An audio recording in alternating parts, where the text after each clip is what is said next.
Salamatsızlar balalar. Salamatsız. Otura koyuyorlar. Bugün sabahımızı başlamay turib, kim yo'q, kim bor keldi bo'laylik ya. Sizlar qo'shiq kezekshi. Sizlar Barmığı 15, kelgen 14.Ülübi yo'q ya, bizde bugün jarayda o'tira qo'y. Bugün matematika sabağı. Bizde sabahımızda taqribimiz bilesin kerak. O'tgan sabaqda ne o'tdik? Funksiya, ya'ni siziqliq funksiya taqribini o'tgan bo'latimiz ya. Siziqliq funksiyaning grafikini solib kesiya quruv orqali ya, so'yma? Tak, o'tgan sabaqda psiqtov maqsadida esga tushirib esinglarga hozir so'roq berayin. Sol so'roqlarga javoblaymiz. Tez jaraymi? O'tgan bu so'roqlarni o'sha vaqtga дейін biz bir necha ret aytib ketgan bo'latimiz javobini.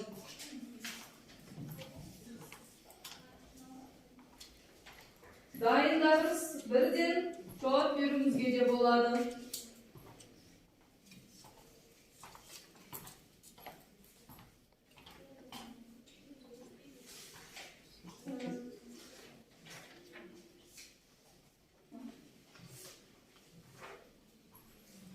So'roqqa dayınlarımız var mı? Kimde qanday so'roq alındı? Funksiya, жалпы so'roqning bарлigi bizda funksiya, siziqli funksiya, grafika, qanday bo'ladi degan сияқты және оның biz siziqli funksiyani жалпы шешкенде анықталу облысын табамыз дегенбіз, мәндер облысын табамыз дегенбіз. Соған байланысты сұрақтар, я? Ал кім жауап береді? Funksiya дегеніміз не? Тұра ғой. Funksiya degенimiz тәуелді айнымалыға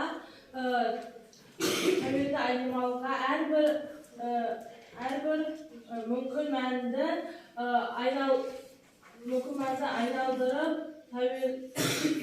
айналдырып отырады.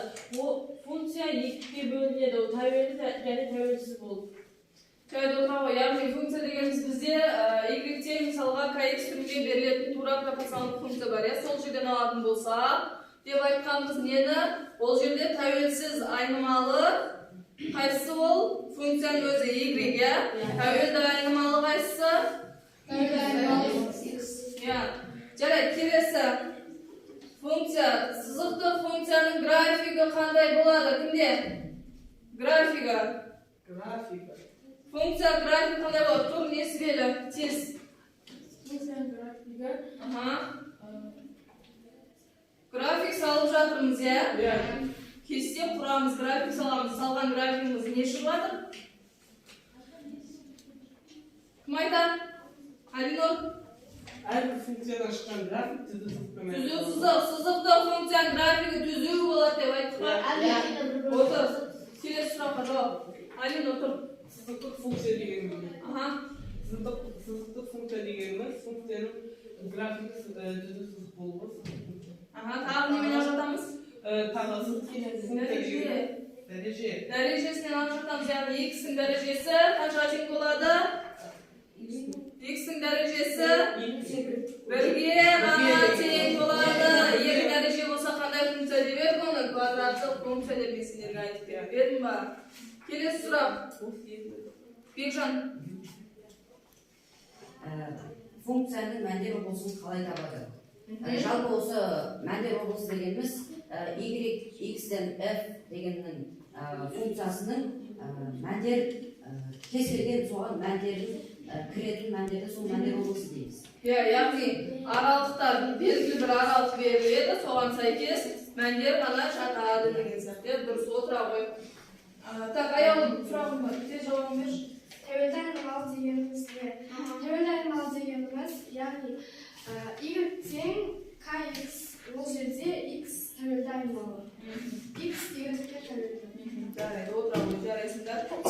Енді біз өткен сабақ осы сызықтық функция бұл уже бізде екінші сабақ, солай ғой, есеп шығара береміз ары қарай. Бірден дәл қазір үйге тапсырма берген болатынмын. Дәптерлерімізді ауыстырып бір тексеріп өтейік. Дәптерлерімізді алмастыру арқылы бір-бірімізбен дәптер тексереміз. Мен сендерге қазіргі сұрақтарына байланысты стикерлер таратып берейін, жауаптарына байланысты. Тез Aytamiz, tekshiramiz almoqchi.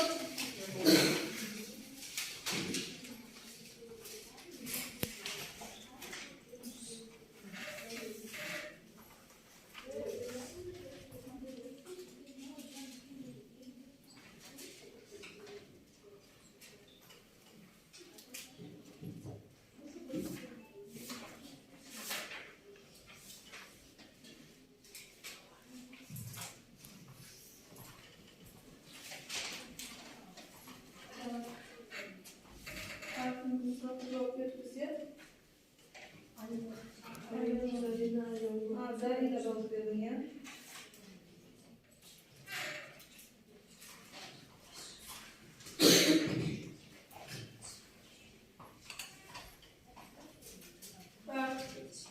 Bo'ldi va tekshirib. Ma'lumotda shunisi bormi ekan? Aha, yaxshi. Bo'lay bo'lsa, hozir sizlarga yurtliq жұмыс beraman. Ya'ni partada birga ikkoving birga soldirshi. Faqat bir жұмысқа ya. Yurtliq жұмыс.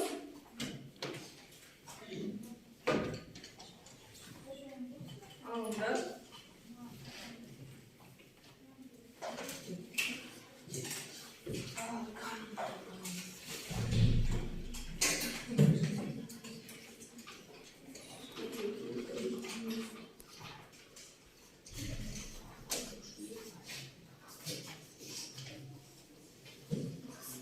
Bir-birimizga ko'maklashib, ikki odam, ya'ni jo'b-jo'bimizga o'rindaymiz ya. O'rindab bo'lganlarimiz senlar, ya'ni arasida birovlarga test, ya'ni belgilaganimiz bor. Al chiqaratimiz taxtaga o'rindab yursak bo'lgandan keyin.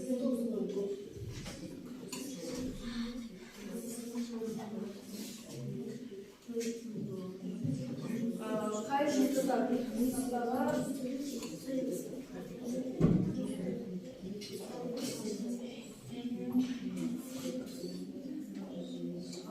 Ayağımın kalça tahta var.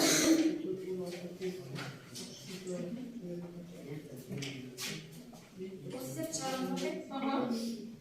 Buradan burada tahta olmadı.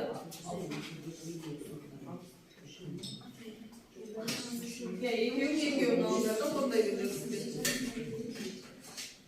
Sesli жұмысты біргелеріңіз бар ма білмеңіз? Жауаптарына қарай бағаларды беремін.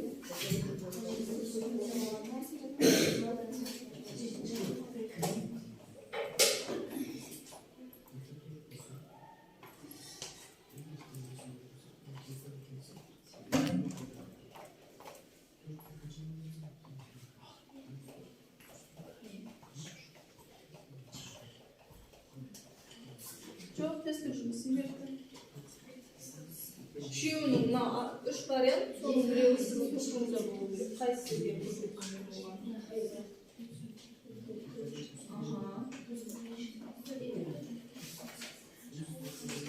Ашып тұр қоя.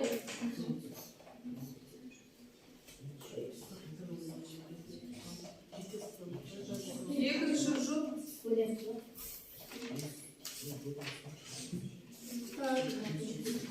Tahtaға отырды.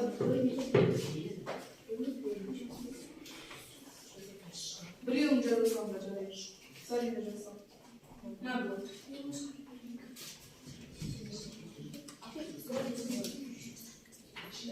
График осалында деп тұр ма? Я болды. График қажет емес. Так, мен тексерейін.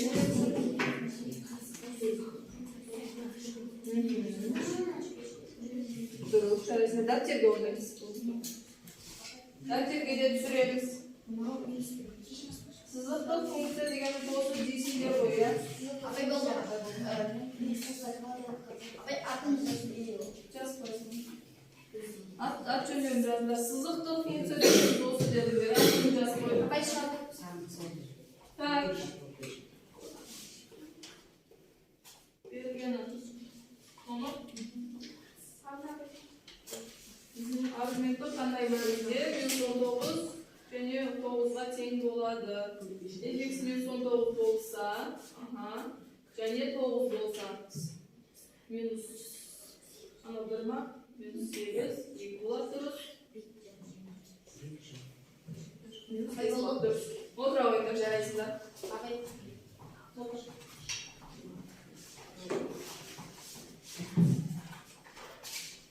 Duruz. Sendер жұптарында дұрыс, сендер де дұрыс. Алинұр мен Бекжанның жұмысы да дұрыс болды, тексердім. Ал енді бізде қалғаны не? Қалғаны тесттік жұмыс еді, я? Так, әкемсің. Ахмет пен Несібенің жұмысы сызықтық функция болатын көрсетпейді. Не сызықтық функция? Сендердікі мынау вариант. Сендердікі белгіледік па? Белгілемедік па білде қайсысы? Жаңа мен айтып өттім ғой, сызықтық функция дегеніміз қай жерінен ажыратамыз, неден ажырататынымызды айттым ғой мен Алинұр сұраққа жауап берген кезде.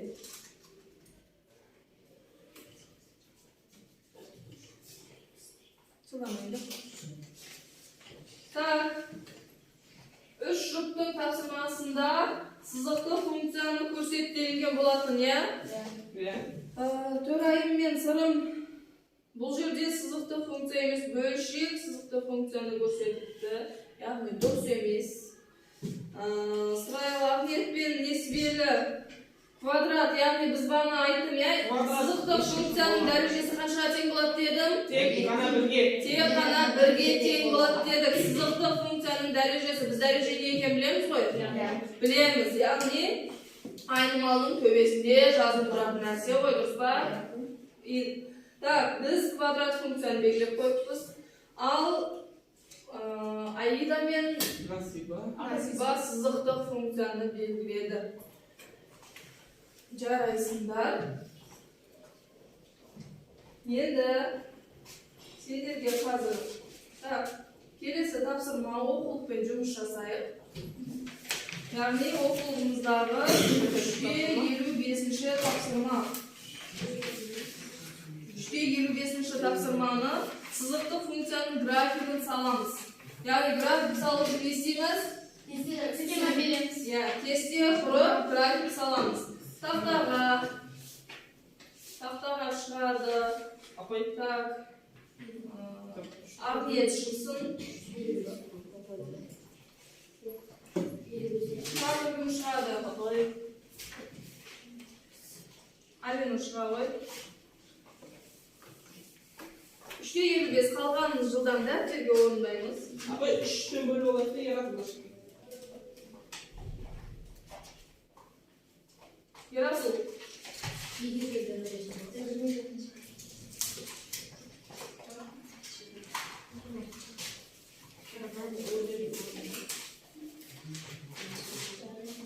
Жұптық жұмыс болғандықтан бірге орындады деп ойлаймын.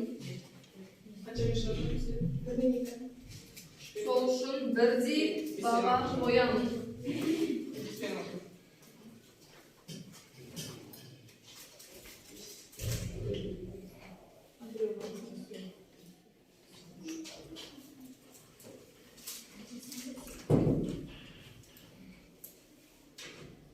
Так. Сен екеуге жақсы деп бағалайын.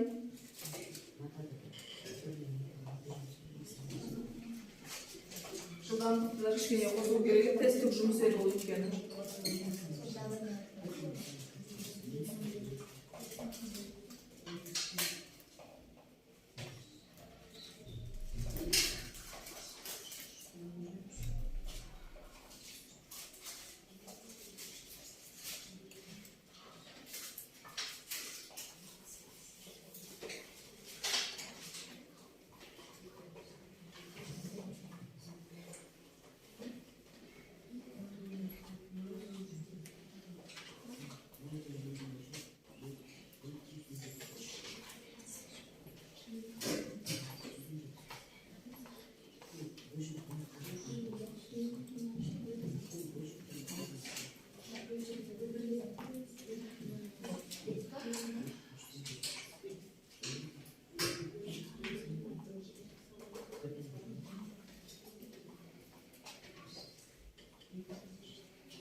Defterge orundayız. Aferin.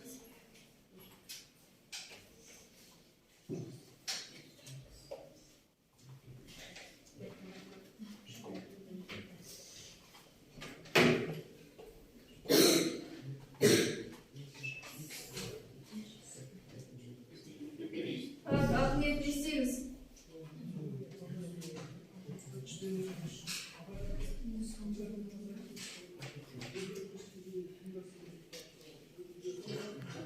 Yemin tasarımlarını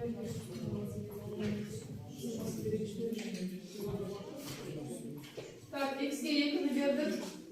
X'e yakın, naşırga yakını koyu arkalar. Orundayımız degenimiz. Keşedin, tabi Osman Husas esepte шығарғанда бөлшектің бөлімімен қысқарып кететінге жағдай жасаңдар деп айттым, иә? Бөлшектің бөлімімен қысқарып кетеді, мына жерге x'ке қандай сан берсең, мынамен қысқарады. 3-ті қойсаң, иә, яғни 3 деп жазсақ бола ма? Так, x қой,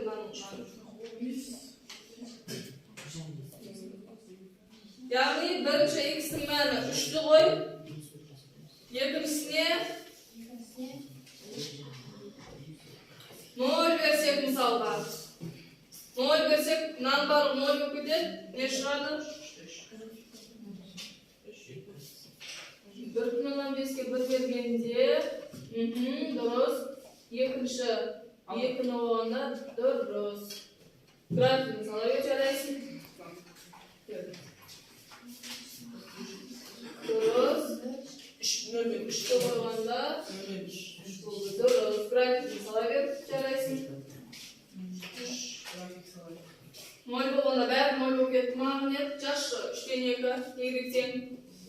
Жазғысына y-тен. 3-тен 2. Көбейту 0, азайту 4, тең.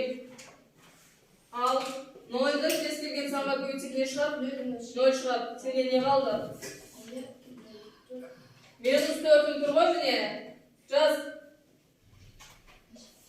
Тең. Жаз енді соны y-ке. 0 шыған екен. Келесі 3-ті қойып та орындасына. Y-тең.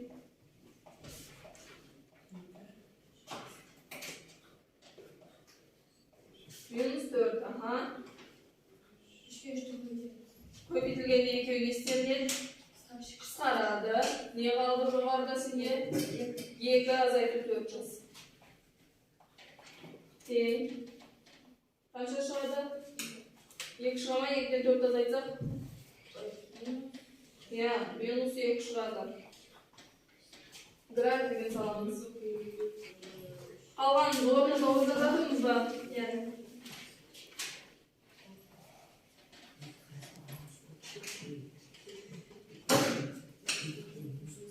Ұмытпаймыз, график бізде сызықты функцияда график міндетті түрде түзу пайда болады,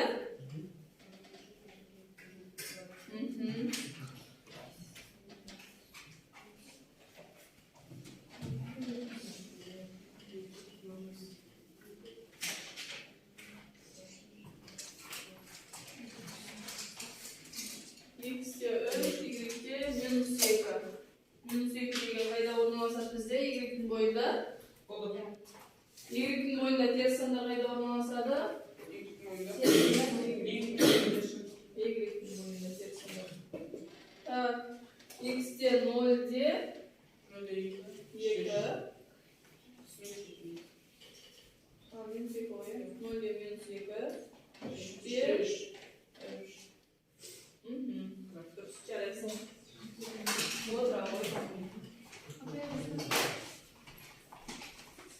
Так, секунд көрейін.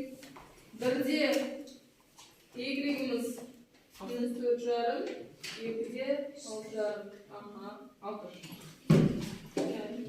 Сенде X-те 3-де -2 деген қайда? Y-тің бойына -2 қайда орналасады? Ya. Так, кім көмекке шығады арнетке көмекке? Тобынан. Апай, не қой тобынан? Бекжан, шыш көмекке шы. 10 sanlar, ters sanlar qayda жататынын ұмытып қалдық па? Минус 2, y бойына минус 2 қайда орналасады? Астында орналасып. Төменде орналасады, конечно, теріс сандар, иә?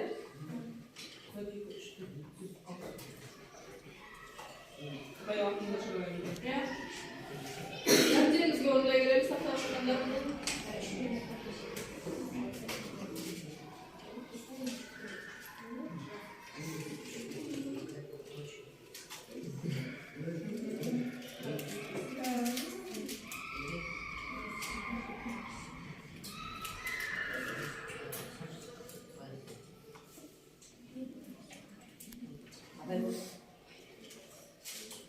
Минус 2 мен 3 минус 2, 0 минус 4.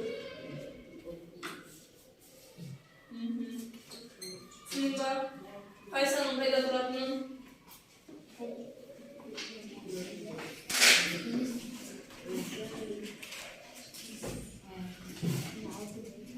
Тағы қалғанына күшат.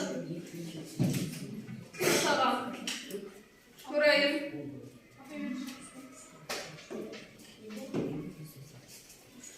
Sorumlu şey.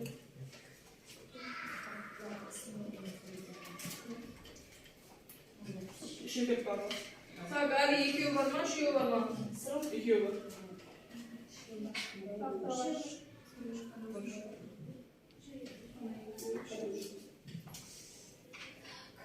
Uçtur.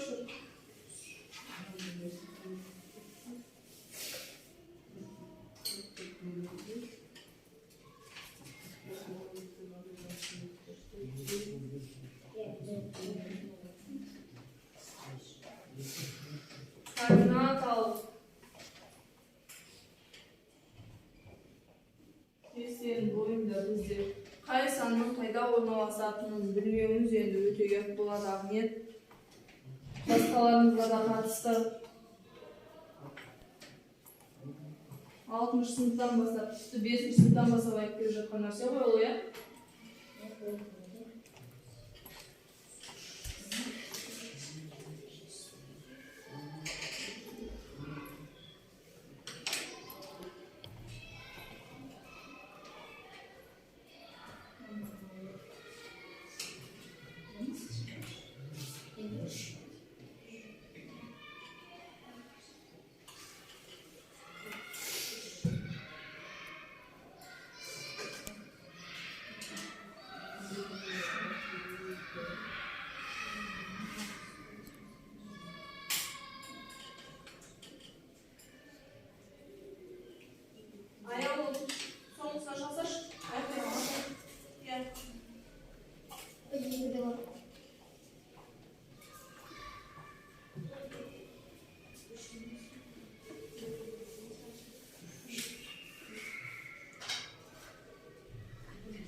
Molda eklemirge ko'paytgan yaxshisi.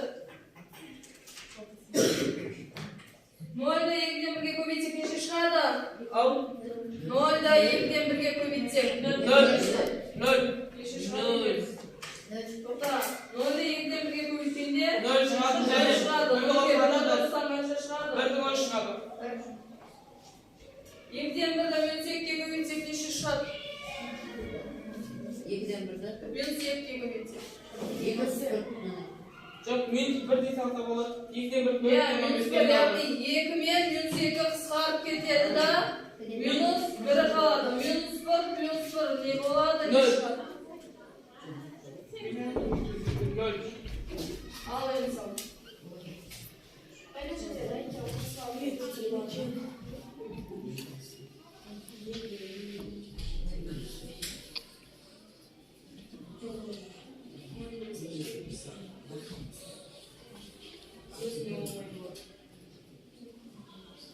Saluda olmayan işte.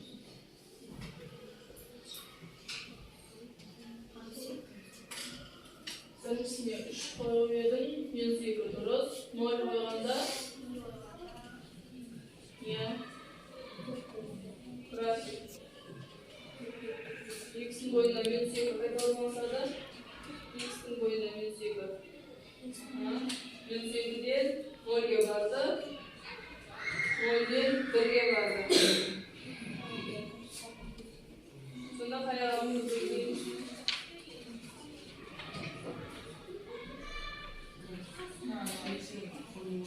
Başka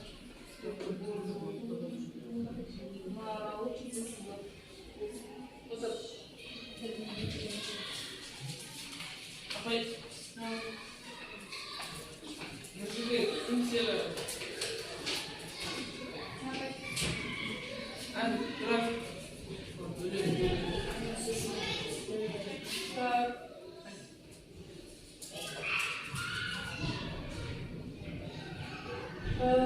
İşte minus 2 ya 0'da 2 vardı. Aha, dur.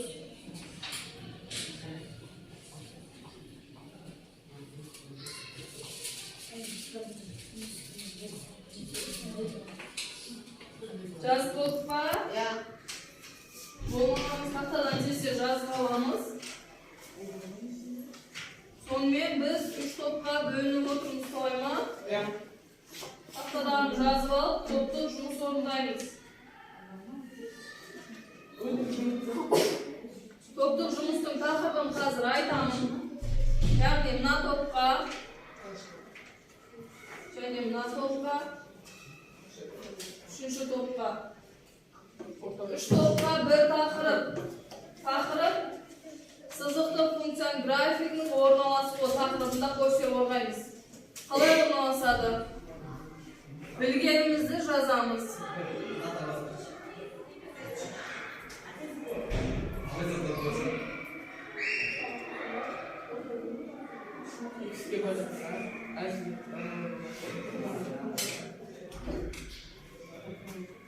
Түсінікті ма? Топтық жұмыстың тапсырмасы? Жоқ. Топтық жұмысты қазір мен так. Маңдар.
Abi biraz izleyip yok.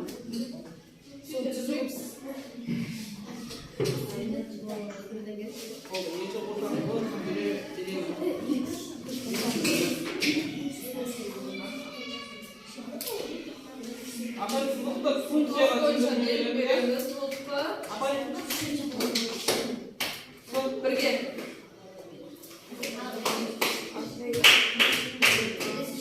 Birinci top ayakları.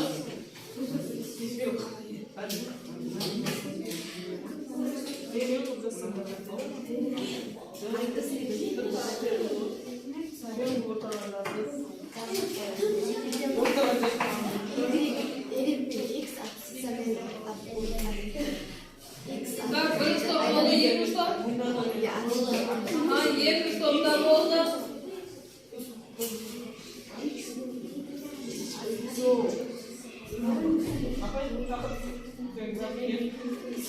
Фотографии орналасуя.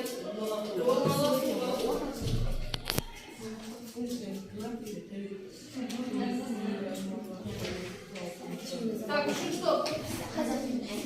Ayaktaymış şuradan bak. Top ayaktasın sonra. Ve birimizdeki nesimiz. Tahtara шығып, әр топ қорғайды, отырған екі топ. Сондай тыңдайды. Яғни ішіне қателігі бар ма, оны көреміз, иә?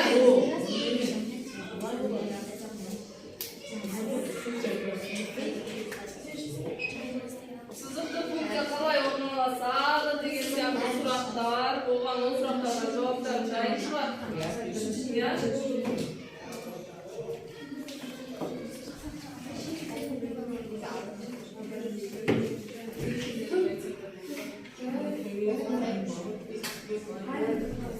Жалпы не өттік, не білеміз сызықты функцияға байланысты, графикіне байланысты, орналасуына байланысты барлығын айтамыз, иә? Bence Roblox'un ucuydu. Так, болған болсақ бірінші топ, тақтаға бірінші болу керек өйткені. Қалғанымыз мұқият тыңдаймыз, қателесіп қалмасын, көріп отырамыз. Қараймыз. Ал біз не алдық? Қандай функция алдық? Y-те X плюс бір функциясы. Аха, бастаңдар. Тоқсан, шақырып. Екі және берді. Аха. Және екі мен үшке көбейтілмесі алты шығады, оған жазып болсаңыз жібек. Аха. Және де бір мен үшке көбейтілмесі үштің үш шығады, және оған бөлінесі төрт Төрт. Графикінде біз X-тен Y-тен жетті екеуіне белгіледік, және бірі ширегін. Төртпен бірді белгіледік, сонда бізде осылай График қайшасы орналасқан? екінші ширегін. Аха. Так, қалған екінші үшінші топ. Дұрыс айтылды ма? Тақтада дұрыс па? График дұрыс па орналасуы? Орналасуы дұрыс, иә? Ya. Ал енді екінші ширекте орналасып тұр дейді біздің түзуіміз. Екінші ширекте тұр ма? Жоқ, бірінші ширек. Бірінші ширекте тұр, иә? Мына қателік. Басқа ешқандай қателік жоқ, иә? Жарайды, отыра қойыңдар, тұра берсін. Екінші топ.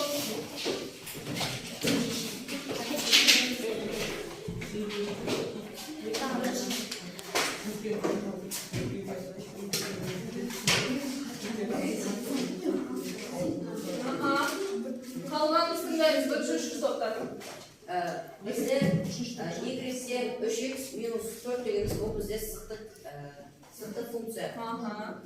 Бізде 3 бұрыштық коэффициент, ал 4 болса бос мүше болады. Koeffizient ya. X пен 4-ке тең. Біз x-ке 3 және 4 деген мән бердік. Және 3-ке 3-ті көбейтсек 9-дан 5. Ал 3-ті 4-ке көбейтсек 12. Біздің функциямыз бірінші шеректе орналасқан. Yani grafik birinci. Durs pa? Birinci, üçüncü topta durs pa? Birinci şirekte ornalaskan және grafik dürüst sızıldı ya. Jarayısınlar otura oyunlar. Üçüncü top.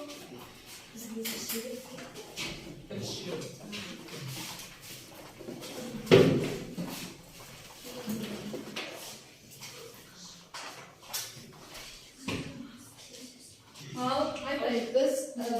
Biz ең бірінші есепті y-тен 2x және -1'ді алдық. 2x minus 1 деген функция aldı. Ortasına. Biz сол есептің графигімен кестесінде салдық. Biz ең бірінші сол кестенің x-іне 1 және 1, 2, 3 сандарын алған болдық. 3 сан aldık. O gece Бұл нақты түсіндіретін болсақ, сызықтық функцияның графигінің орналасу реті, оның айнымаларына байланысты болады. X мысалы x-ке мән берген сайын y-дің мәні өзгеріп отырады. Мысалы x тәуелсіз, y тәуелді айнымалы. X-ке мысалы 1-ді берсек, ол 1-ге өзгереді. 3-ді берсек, басқа таңға шығады. Ал y-ге мән берсек, bizde kesinlikle tavırda ayırmalımız y, tavırda ayırmalımız x. Yani x'in özgerisine sayıkez, grafik özgerip oturады. Soğan sayıkez bize grafikimizde özgeredi. Bırak grafik bize kanday болады mіндетті түрде. міндетті түрде болады. Және біздің графигіміздің сызығы бірінші шеректе жатыр. Grafik bizde birinci şerekte ornalaskan ya. Grafikin sızığı емес ya. Бірінші және төртінші шеректе. Так. Birinci şerekten ayaqalған ғой. Дұрыс па? Birinci şerekte stop. Бірінші шеректе Отыра қойыңдар жарайсыңдар. Ал енді жаңа дәптерге жазып қоятармыз. Жұмсып қойып жұмыстарымызды жасадық. Енді сендердің жаңа жеке жұмыс берген болатынмын. Орындадық па? Жеке жұмысты кімдерге бердім? Жеке жұмысты орындаймыз.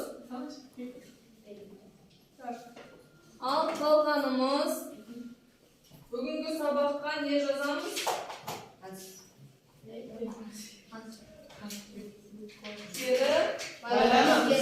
Кері байланыс жазамыз. Жалпы бүгін сабақта біз не үйрендік, не білдік, нені білгіміз келеді. Жалпы сызықты функция дегеніміз не? Қайтадан оны айта береміз. Яғни біздің ол миымызға, санамызға жатталғанша сызықты функцияның графигі не болады, Насиба? Сабақты қорытындылайық. Графигі не болады деп айтып жатырмыз бағанадан бері?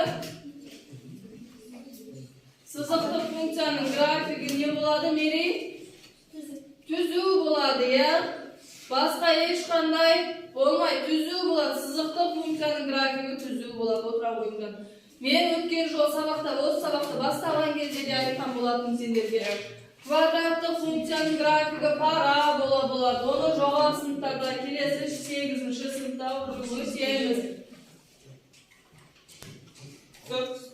Ал тура пропорционалдық функция дегеніміз не еді?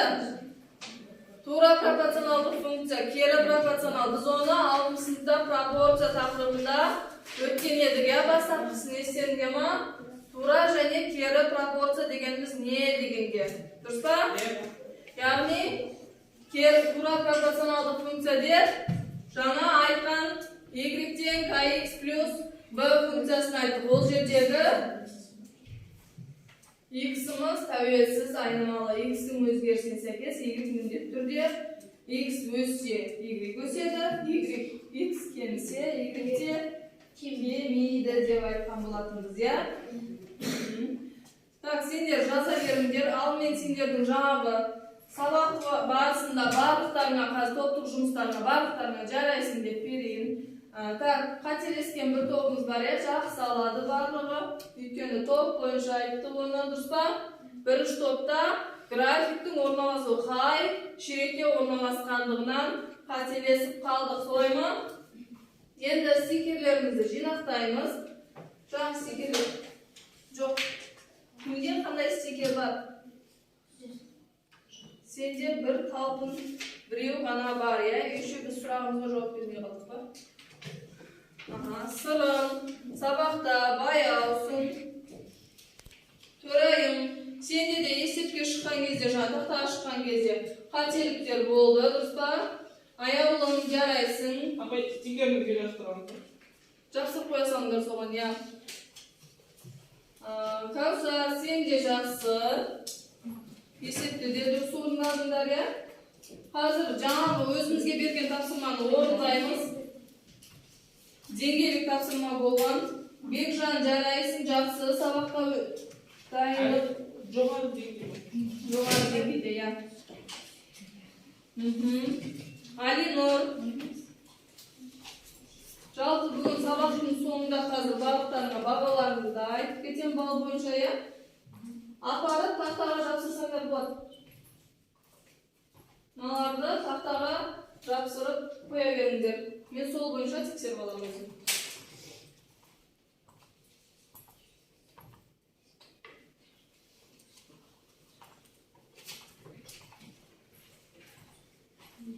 Жалпы бүгінгі сабақта не алдық, не қойдық, қателескен жерімізді түзеттік қой.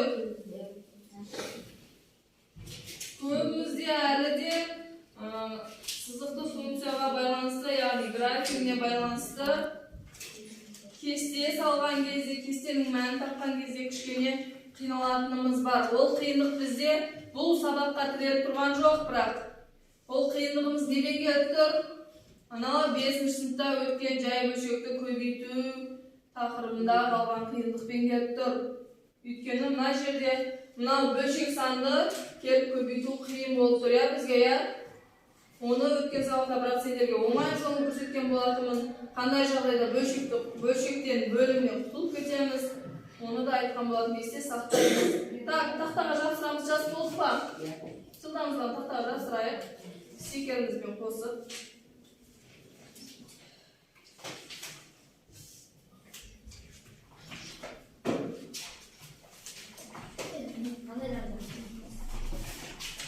Тақтаға жапсыра береміз. Я, активный где-то.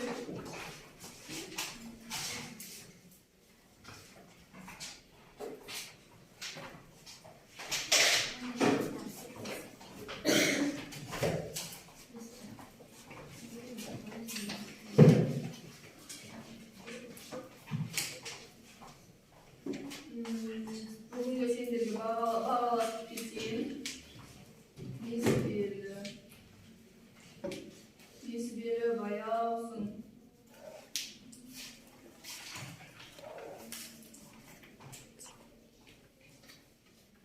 Так, бүгін сабақтың соңында мен бағаларымды айта кететін болсам, Бекжан, жарайсың, Бекжан, Алинор, 10